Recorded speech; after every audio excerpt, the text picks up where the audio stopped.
Olá pessoal, vamos começar então o nosso curso de lentes e facetas em resina composta, tá? Vamos passar agora para a parte de planejamento do sorriso. Então a gente vai avaliar a parte do sorriso do nosso paciente, formatos de dentes, áreas dentais importantes para que a gente consiga uma naturalidade melhor do nosso planejamento e da execução do nosso tratamento para o nosso paciente, tá? Então vamos lá. Primeira parte, a gente vai cuidar aí dessa área do desenho dos nossos dentes, tá? Na minha opinião, tá? Os desenhos com esse formato que a gente está vendo aqui na tela, dentes mais triangulares são os dentes mais bonitos, né?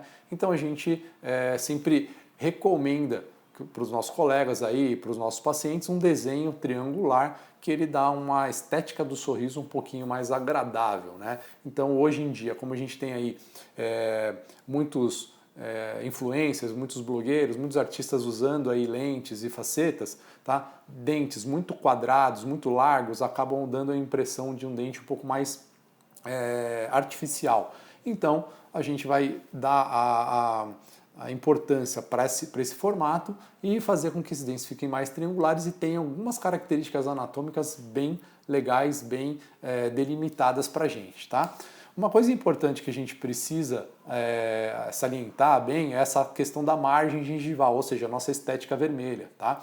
Onde a nossa margem gengival superior, tá? Onde tem o zênite dos nossos dentes, que elas sejam bem equilibradas, tá? Então a gente tem que passar isso para o nosso paciente, porque muitas vezes no decorrer do tratamento, às vezes na finalização do tratamento, ele pode falar o seguinte: o meu dente ficou maior que o outro, né? E às vezes não é o dente que está maior que o outro, é a relação da gengiva, né, em relação ao tamanho do dente. Então, por exemplo, se a gengiva estiver desequilibrada, né, um dente ele pode ficar mais curto, um dente pode ficar mais longo. Porém, na linha do sorriso, né, a linha incisal, onde a gente vai fazer com que eles fiquem totalmente alinhados e aqueles desníveis mais naturais, tá, eles estão legais. Porém, na margem gengival, às vezes pode ser que tenha um dente maior e outro menor. Então, antes, né, da gente executar e fazer um tratamento estético para o nosso paciente, a gente tem que cuidar dessa área gengival, né? Então fazer muitas vezes uma sugestão para o nosso paciente que a gente vai ter aqui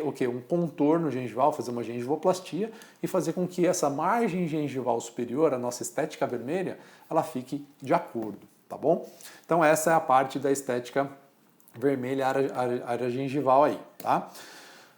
Uma das características importantes dos dentes anteriores, tá, são as arestas, ou seja, essas arestas é a divisão, né, da área plana do dente, a parte mais superficial do dente, tá, a área que vai bater a luz, ou seja, vai refletir a luz, com a nossa área de difusão de luz, ou seja, área de sombra, das laterais dos dentes. Essas áreas de sombra é onde ela vai ter a interseção com as papilas ali, né, onde vai fazer a curva do nosso dente, e aí ela vai estar aquela anatomia onde vai entrar, vai fazer aquela curvinha para entrar e fazer o formato do dente natural. Ou seja, área de espelho, né? Então essa nossa aresta, ela vai delimitar essa área de espelho, que é a área mais plana, para a área mais arredondada, tá? A área de espelho, ela está delimitada aí, ó, por essa parte mais listrada, onde é a parte de maior reflexão de luz, tá? Então a hora onde bate a luz, onde a luz ela reflete ao dente e é onde aparece mais. Muitas vezes, quando você tem um dente um pouco mais liso, uma superfície mais lisa, ele vai parecer um pouco mais claro por causa dessa reflexão de luz. Depois, quando a gente vai entrar mais para frente aí com a textura, microtextura, onde a gente vai fazer algumas depressões nessa área de espelho e vai refletir menos a luz e vai dar uma naturalidade maior, tá bom? Voltando para nossas arestas, então essas arestas elas delimitam essa área de espelho com a área de deflexão de luz. A outra parte seria o quê? A área de deflexão de luz, ou seja, essa área onde está demarcada agora nesse momento, que é a área lateral do nosso dente, é a área onde vai fazer a curva e entrar para essa área lateral, tanto na parte mesial quanto na parte distal, tá bom? O nosso outro slide aqui, a gente está demarcando o quê? Está demonstrando a área de desenvolvimento do dente. O que são essas áreas de desenvolvimento? Ou seja, os sulcos de desenvolvimento do dente, tá? São essas depressões, tá? Seguidas, né, por essa linha. Parece que faz um M no dente, parece que tem algumas depressões irregulares. essa é o nosso sulco de desenvolvimento, onde começa a ficar mais natural essa área plana do nosso dente, tá? Então essa área de desenvolvimento, ela é naturalmente reproduzida na nossa área de espelho, tá? Uma das áreas principais, como falei, a área de reflexão de luz do nosso dente aí, tá? Então aí já temos o nosso sulco de desenvolvimento, tá bom? A gente consegue avaliar muito essa questão do sulco de desenvolvimento, onde naqueles desenhos a gente vê na internet, né, alguns profissionais também fazendo essa questão do desenho da anatomia dental, onde a gente vai demarcar, né, vocês vão ver mais à frente, a gente vai demarcar essas linhas, tá? E vai fazer com a broquinha, a gente vai dar essas depressões nessa área para que a gente consiga ter uma ondulação nessa área plana, tá? E fazer com que o dente ele fique com um aspecto mais natural, né? Como eu falei para vocês, às vezes os nossos pacientes eles pedem, né, dentes mais planos, dentes mais retos, bordas menos arredondadas, tá? Isso é muito influência das nossas redes sociais aí, do que está aparecendo, né, na estética dos dentes atuais, muito brancos, então fazem com que dê uma característica não tão natural para os dentes, tá? Então, para a gente conseguir fazer um aspecto de dente, um desenho de dente como o nosso paciente deseja, tá? A gente precisa ter em mente, precisa desenvolver essas características mais naturais, ou seja, se o paciente quiser um dente mais quadrado, mais branco, menos arredondado, não tem problema. Porém, é uma regra, né, para a gente ter um dente mais natural, fazer essas anatomias e essas depressões, essas texturas, para que o dente fique, mesmo sendo um dente muito claro, muito branco, que ele fique um dente mais texturizado, um pouquinho mais natural, beleza? Agora vamos para as visões anatômicas, né? A gente tem algumas análises anatômicas, na verdade, onde a gente consegue enxergar muito bem essas áreas, né, dos dentes, né? Então a gente vendo um plano oclusal, aí, essa vista oclusal, né? Então a gente vai ver o contorno dos nossos dentes, a gente vai delimitar bem, assim, conseguir ver bem essa área plana do nosso dente, tá? E aí, nesse ponto, onde tem entre os dentes, né, onde são as ameias entre os dentes, a gente vai conseguir enxergar muito bem essa área plana do dente, da superfície plana, principalmente nos dentes centrais e nos dentes laterais, tá? Então uma área mais plana do dente, onde tem a ameia do dente ali, onde tem a divisão entre os dois, a gente consegue ver bem a área de depressão, né? Essa área onde a gente tem a difusão da luz, ou seja, a área de, né, não a área plana, que é a área de espelho, mas a área onde entra, faz a entrada entre uma interseção do dente e outra, e aí acaba a gente tendo uma área de difusão de luz, que é essa área de sombra do dente, tá? Então isso é muito importante nessa visão oclusal que a gente tem aí, dessa primeira visualização que a gente tem que ter na boca do paciente, tá bom? Outra visão importante é essa visão 12 horas, ou seja, essa posição a gente vai estar bem atrás da cabeça do paciente, tá? Então a gente vai estar olhando por trás 12 horas, tá? O paciente totalmente de frente com a gente e a gente atrás da cabeça do nosso paciente, onde a gente vai conseguir ver essas bordas incisais, né? Toda a superfície plana do dente, as áreas incisais, e a gente vai conseguir enxergar da mesma forma a área de espelho, de uma forma mais ampla agora, tá? E a área de difusão de luz que está entre as ameias, tá?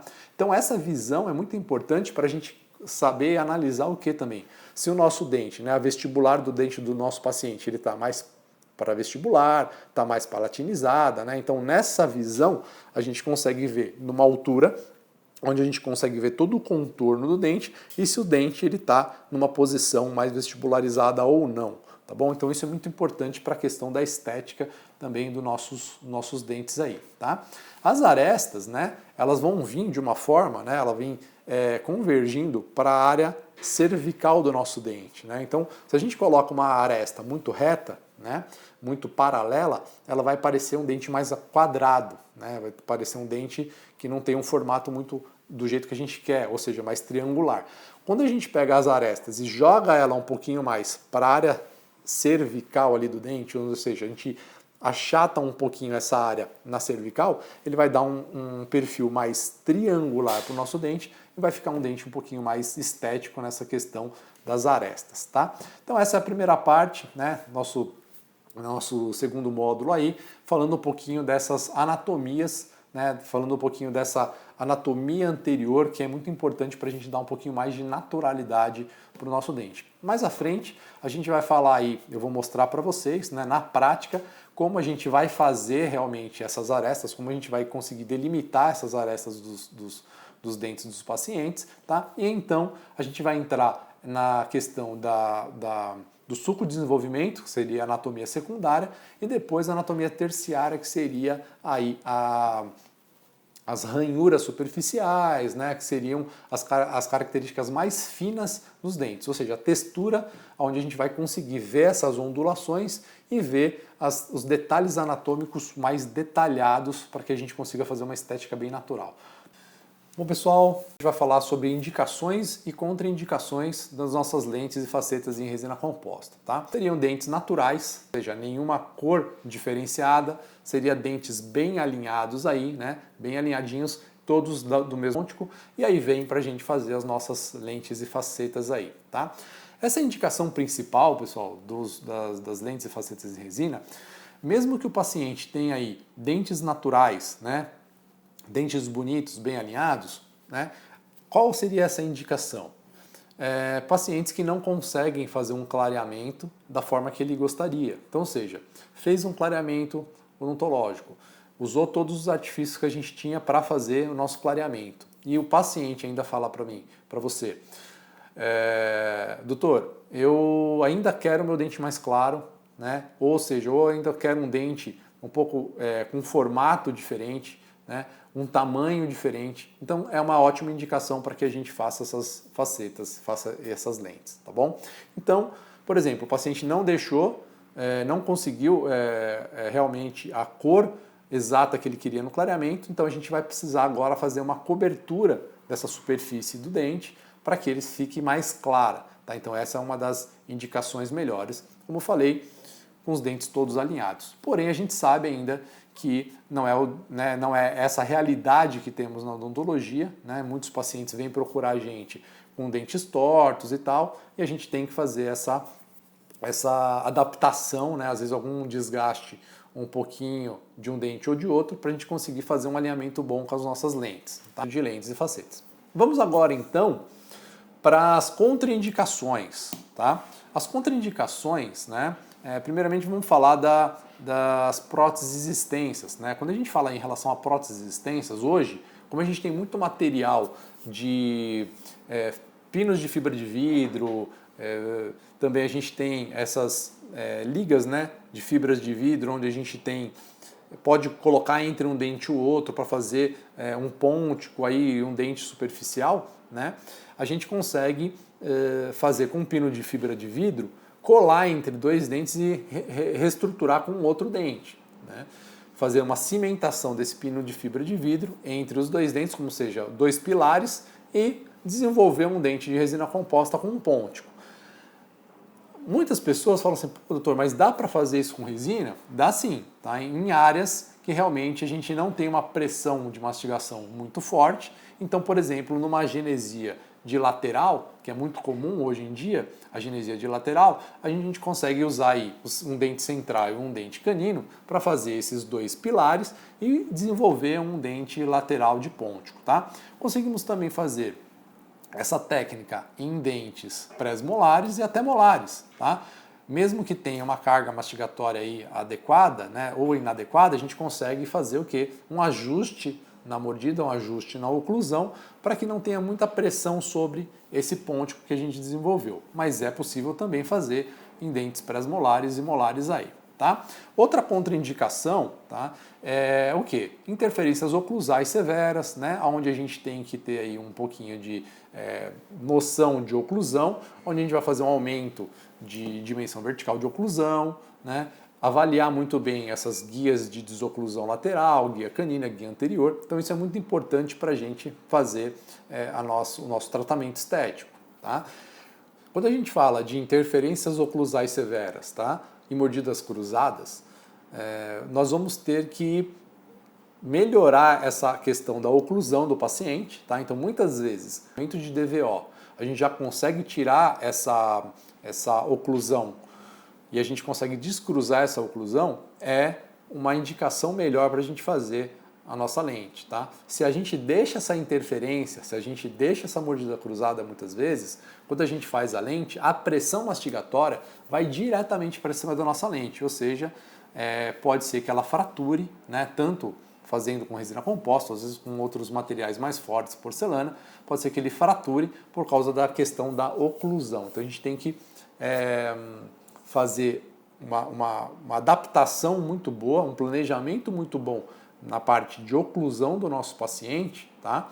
Para que venha a ser uma indicação de fazer as nossas lentes nesse paciente que tem essas maloclusões de interferências ou mordidas cruzadas, tá?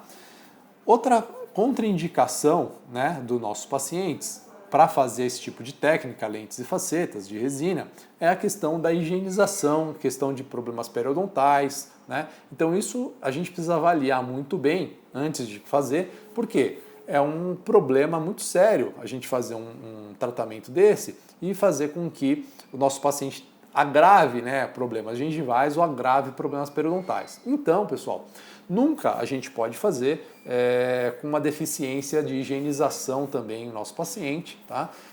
Precisa primeiro cuidar dessa gengiva, primeiro precisa cuidar do problema periodontal, deixar que essa gengiva naturalmente ela se readapte, né? Ela desinflame aí depois das nossas limpezas e raspagens, para que a gente consiga fazer esse tratamento estético dos nossos pacientes, tá bom? Bruxismo, né, pessoal, é um caso muito... hoje, né, pelo menos 85% aí dos nossos pacientes chegam com algum caso de bruxismo ou briquismo, né, apertamento durante o sono, durante a noite e às vezes até durante o dia, tá? Então a gente precisa cuidar muito bem dessa anomalia, na verdade, que é essa interferência que a gente tem, que é o bruxismo, tá bom? Muitas vezes, os nossos próprios pacientes, eles dão sinais disso, né? Ele vai chegar no seu consultório, muitas vezes ele vai falar assim, pô, doutor, eu já tive bruxismo, hoje eu não tenho mais, né? Porém, a gente sabe que o bruxismo ele pode ser não constante, tá? Ele pode ser uma coisa esporádica, ou seja, pode ter de vez em quando, pode ter um mês e depois outro não ter, você pode ter um dia ou dois, né? Depende muito do caso de cada paciente, tá? E isso também ele pode ser constante, tá? Um dos sinais bem importantes que a gente tem aí são dores, né? Dores faciais, dores no masseter, hipertrofia muscular, né? Desgaste nos caninos, ou seja, a gente vê que ele não tem mais a ponta do canino, tem dentes caninos mais desgastados, você vê aí dentes anteriores também desgastados ou fraturados. Então, existem muitos sinais aonde nós conseguimos ver se o paciente tem bruxismo ou não. Outra indicação muito importante que a gente pode ver que o paciente tem algum tipo de apertamento, muita pressão na mastigação, é as cervicais dos dentes pré-molares e até molares, tá? Aonde são áreas que você tem muita pressão, né, lateral, de desoclusão lateral, e você acaba tendo também aí uma depressão, ou seja, uma abfração dessas regiões cervicais dos pré-molares e molares, e isso também é um indicativo da gente ter uma má oclusão, tá? Nesse caso, pessoal, a gente tem, né, obrigatoriamente aí que dar uma solução para o nosso paciente, que é melhorar essa oclusão dele, tá? Mesmo com resina composta, fazer uma melhora na questão de adaptação e de pressão nas oclusais dos nossos pacientes, tá? Para que a gente consiga fazer um tratamento estético adequado com lentes e facetas aí. Certo, pessoal? Então, essas foram as nossas indicações, tá? E as nossas contraindicações da nossa técnica, tá? De lente de faceta na resina composta, tá? Então, pessoal, quando eu desenvolvi essa técnica de lentes e facetas aí monocromáticas, tá? Eu passei por muitas dificuldades. E todas essas dificuldades, elas estão enquadradas aí nas nossas contraindicações, tá? Então, a gente precisa salientar bem essa questão da contraindicação, tá?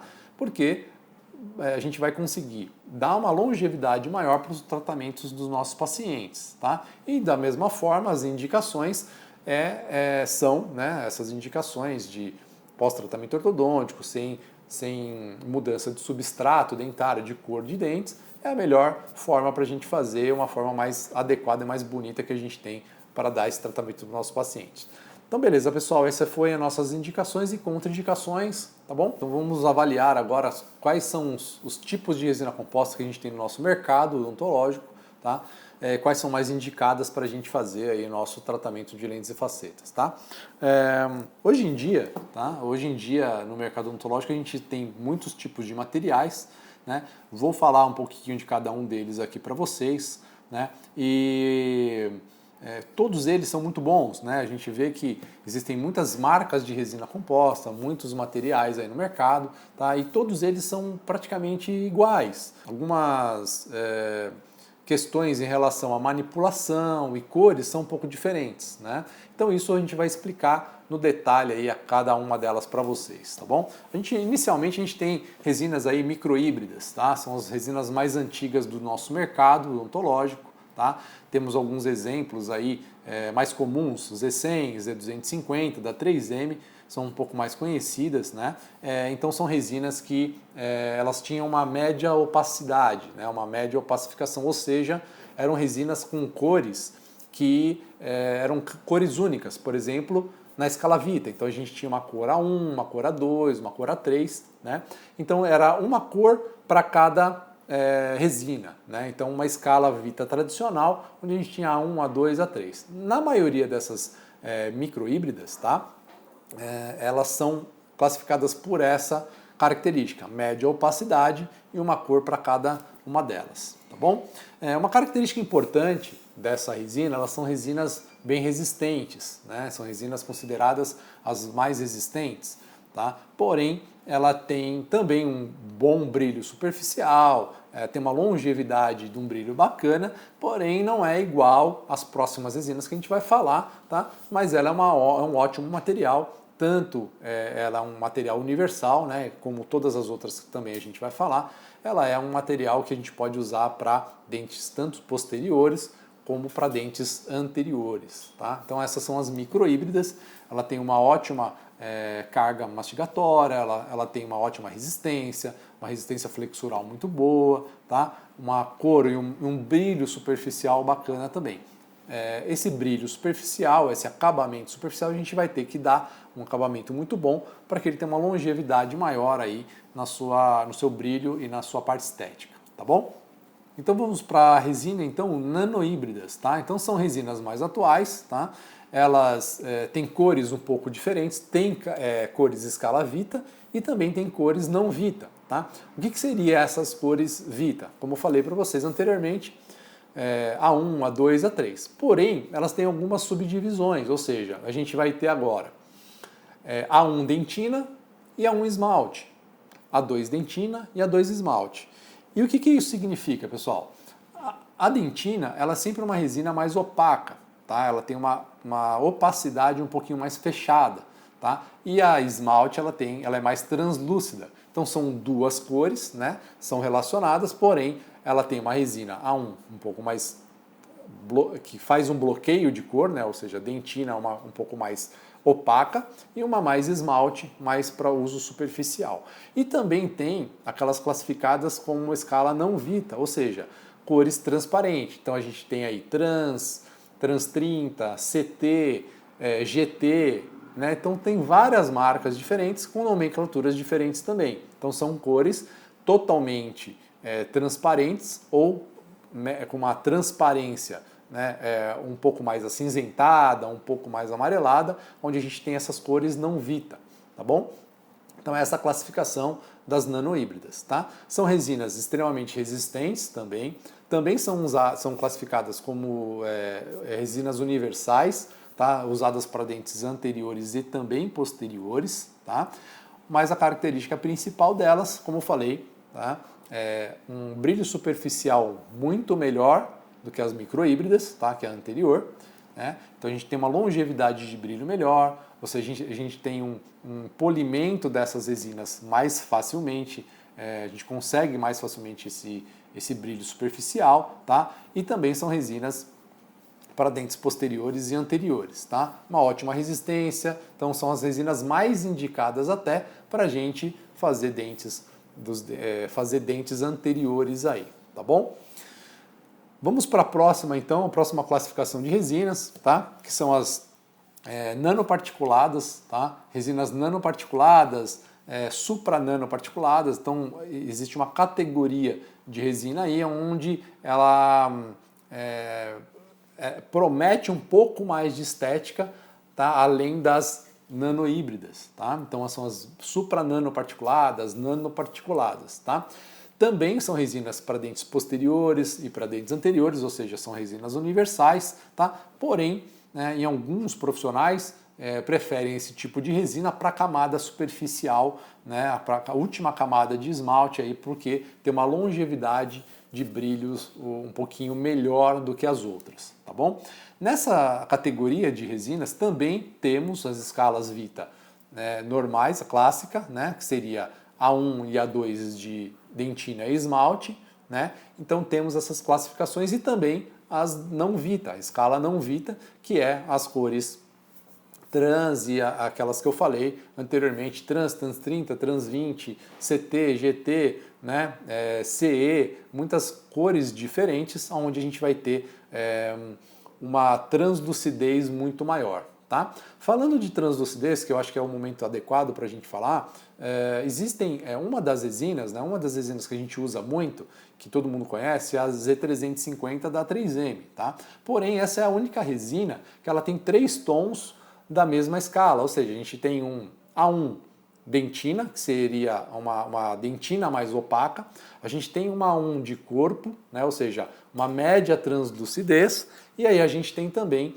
um esmalte, com um esmalte um pouco mais translúcido. Tá? A gente consegue equalizar bem essa questão das tonalidades e da opacidade, né? Eu dou um exemplo muito básico e muito fácil de se entender, que a resina opaca, né, a dentina, ela é como se fosse uma parede, né, uma parede branca, onde eu não consigo visualizar o outro lado, ou seja, quando eu tenho um bloqueio extremo de cor, onde eu não consigo visualizar a outra parte. Tá? Então seria uma dentina mais opaca.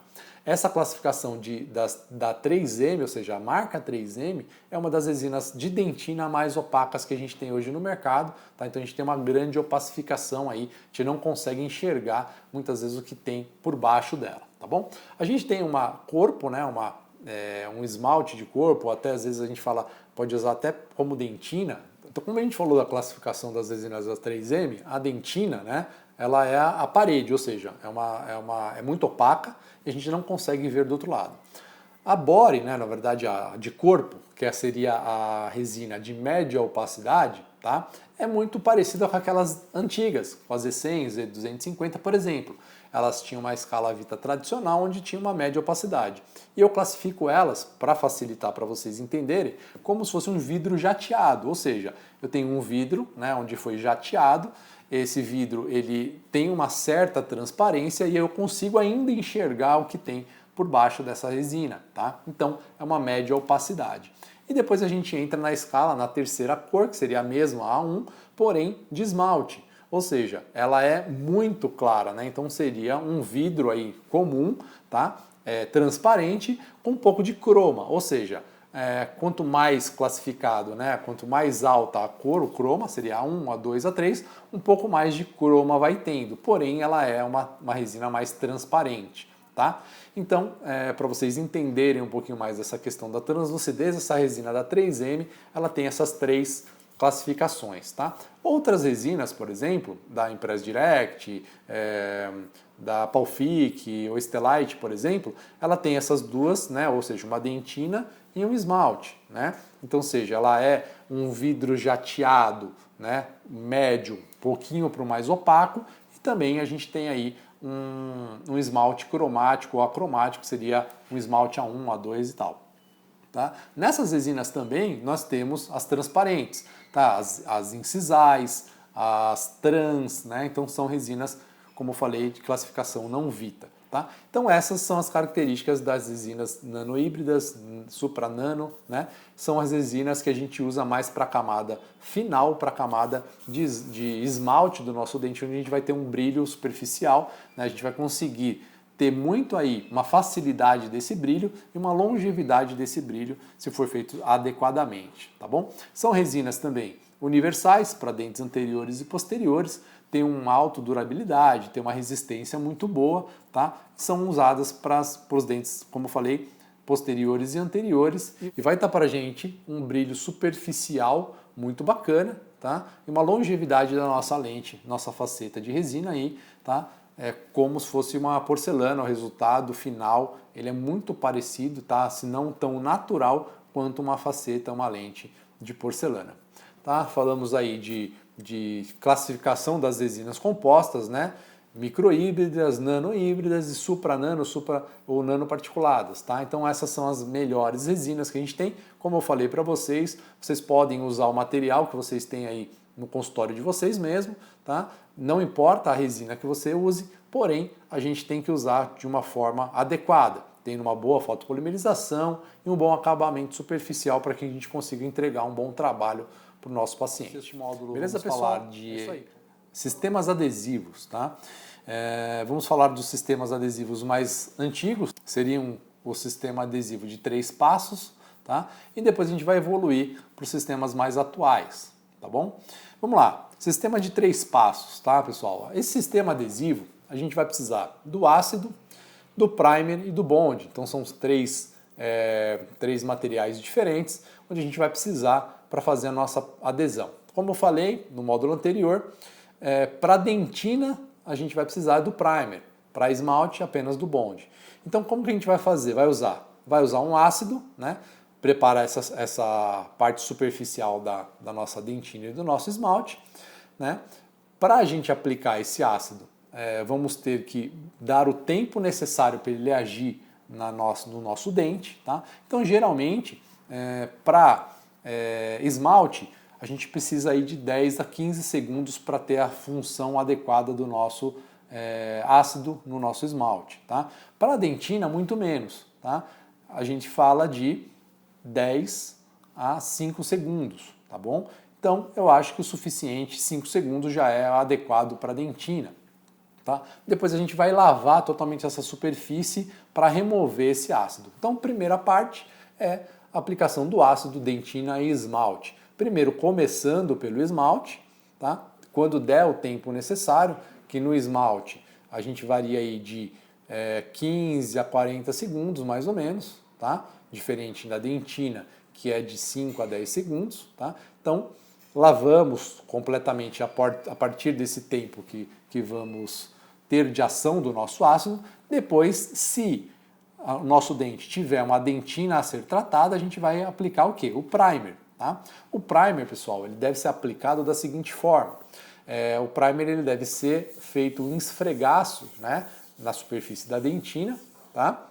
Por quanto tempo? 20 segundos, tá? Porque esse esfregaço ele vai fazer com que o primer penetre nos túbulos dentinários e faça a sua ação adequada, tá? E qual é o tempo que a gente precisa secar para que a gente consiga sugar totalmente esse primer, tá, do dente? Isso daí também em 20 segundos. Então a gente faz a secagem por 20 segundos, tá? E depois vamos atuar com o bond, tá? É a terceira fase, aplicar o bond para ter uma adesão.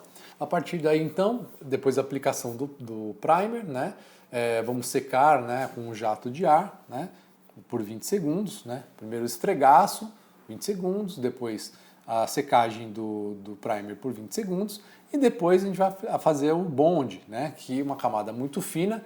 A gente não precisa secar o bond, tá? Então a gente precisa aplicar essa camada de bond, deixá-la extremamente fina, uma camada fina, então você pode sugar esse bond ou até mesmo com um pincel ir removendo superficialmente o excesso desse bond e depois fazer a fotopolimerização, tá? Então essa é a sequência adequada do sistema de 3 passos para que a gente consiga uma boa adesão. Esse sistema de 3 passos, pessoal, é a mais antiga, tá? Então existem hoje muitos artigos científicos falando em relação a isso, tá? É um sistema adesivo que tem mais longevidade, tá? Tem muito mais estudos relacionados a esse tipo de adesão, tá? E mostram aí que ainda ele permanece, além de ser mais antigo, ele permanece sendo a melhor solução para que a gente tenha uma boa adesão no nosso consultório, tá bom? Então, esse é o sistema de 3 passos, tá? Então vamos para o sistema adesivo de 2 passos, tá? Esse sistema de 2 passos também ele é bem antigo.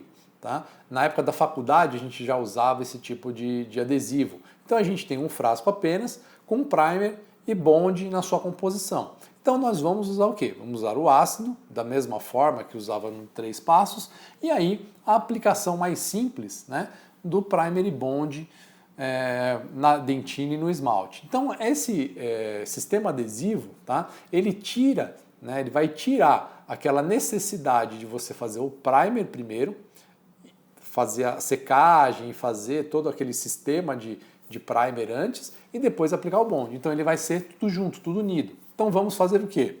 Sistema de condicionamento ácido no dente, como eu falei na parte no anterior, né? Dentina e esmalte. Sempre o esmalte antes, porque o esmalte precisa de um tempo maior para ser condicionado e a dentina com um tempo menor. Tá? E depois nós vamos aplicar o primer e bond juntos. Porém, pessoal, muita gente não faz isso, mas é adequado, é o ideal fazer o quê? O esfregaço, como se a gente estivesse aplicando o primer. Né? Então precisa sim ser aplicado 20 segundos, fazendo o esfregaço na dentina por 20 segundos o primer, né, que ele já está junto, primer e bond, e depois ser secado. Por quê? Nesse caso, com o primer e bond ele deve ser secado?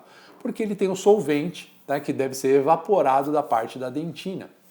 Tá? Então a gente vai fazer como se fosse um primer. Né? Então a gente vai secar bem, tá? Depois que tiver tudo sequinho, bonitinho, né? E o adesivo bem fininho na sua parte superficial, é aí onde a gente vai fazer a fotopolimerização. Tá? Então esse é o sistema de 2 passos. Tá? Vamos então para o sistema agora universal, né? Que a gente fala do sistema de condicionamento de dentina, ou seja, o frasco, né, nesse caso, de passo único, né, que muitos fabricantes colocaram no mercado aí, ele também, teoricamente, ele não é um passo único. Por quê? Porque o esmalte ele precisa ser condicionado. Tá? A única parte que não precisa ser condicionada aí seria a dentina. Por quê? No frasco ele já vem o ácido, o primer e o bond. Tá? Então, só que assim, o ácido que vem nesse composto, que vem nesse tubinho, ele não consegue, na verdade, condicionar o esmalte. Então, você vai ter que fazer um condicionamento ácido seletivo. Então, você vai fazer um condicionamento ácido apenas no esmalte, tá? Onde a gente consegue identificar realmente o que é esmalte, o que é dentina. Então, você faz um condicionamento ácido nessa região de esmalte e depois, né, faz a lavagem, a secagem normalmente e depois a gente vai aplicar esse adesivo, esse frasco único, na dentina sem ter feito o ácido. Por quê? Porque esse ácido que vem no tubinho junto com o primer e o bond, ele já é o suficiente para fazer o preparo, o condicionamento da dentina. Então aí a gente usa um frasco único para toda essa superfície, tá? Então é dessa forma que a gente faz o sistema adesivo de passo único. Porém, pessoal, também, como tem o ácido e o primer, a gente precisa fazer o esfregaço de 20 segundos para condicionar adequadamente essa dentina. E depois também secar por 20 segundos para que o solvente saia, tá? E a gente consiga colocar a nossa resina composta em cima, tá? Então, pessoal, falamos aí dos sistemas adesivos, né? Falamos aí de sistema adesivos de 3 passos, né? Onde a gente vai usar o ácido, o primer e o bond separadamente, tá? Depois falamos dos sistemas adesivos de 2 passos, onde a gente vai usar o ácido, tá? E o primer e bond num frasco único, tá? E agora falamos aí de sistemas adesivos passo único, porém não é um sistema de passo único porque a gente tem que fazer o condicionamento ácido seletivo no esmalte, tá? Para depois fazer a adesão adequada na nossa dentina e no nosso esmalte. Então, pessoal, falamos aí então dos sistemas adesivos, que na minha opinião, né, a parte adesiva na odontologia é a área mais importante para que a gente tenha um sucesso aí, uma longevidade dos nossos tratamentos. Como eu falei anteriormente, no início do módulo, usamos a adesão para todas as áreas, tá? Antigamente usávamos aí a adesão juntamente, tá, com a retenção mecânica e hoje praticamente a gente usa aí, sim, a gente tem o microimbricamento, que é uma retenção mecânica microscópica, mas os sistemas adesivos é o que mais há de moderno, né, na nossa odontologia e é a parte mais importante para todas as áreas.